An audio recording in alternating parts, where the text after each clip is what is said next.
కోవిడ్‌లో ఒక ఇల్లు ఖాళీ చేసి వేరే ఇంటికి మారాలంటే ఎంత పని ఉంటదో మీకు చూపిస్తాను ఈ వీడియోలో. ఆ ఇంట్లో డ్రైవర్‌లకు గాని, ఇంట్లో పని చేసే వాళ్ళకి గాని ఎంత పని ఉంటదో ఈ వీడియోలో మీకు చూపిస్తా చూసేయండి.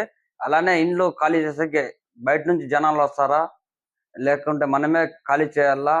ఈ వీడియోలో మీకు చూపిస్తా చూడండి. మా ఇంట్లో అయితే బయట నుంచి అయితే మనుషులకైతే పిలిపించినారు. ఇలా ఈళ్ళకి ఆన్‌లైన్‌లో ఉంటది. ఈళ్ళ కంపెనీ. మనము ఫోను చేసి ఇల్లు మారాలా ఫలానా డేట్ అంటే వాళ్ళు ఆ టైంకొచ్చేస్తారు. ఒక 5 మంది దాకా వస్తారు. ఈళ్ళు ఎంత చార్జ్ చేస్తారో ఈ వీడియోలో చెప్తా చూడండి. ఈళ్ళు ఒక ఇంటిని ఖాళీ చేసి వేరే ఇంటికి మార్చాలంటే 200 దినాలనేది తీసుకుంటారు. ఇలా ఒక వ్యాన్‌లో మొత్తం సామాన్లు ఎక్కించి మనకెక్కడ కావాలన్నా అక్కడైతే ఎత్తుకొని పోయి అక్కడ ఇంట్లో అయితే పేర్చేస్తారు. ఆటి నుంచి మొత్తం మనం పని జేసుకోవాలా. ఇంట్లో పని చేసేవాళ్ళు ఇళ్ళల్లో అన్ని సామాన్లు బేర్చాలా.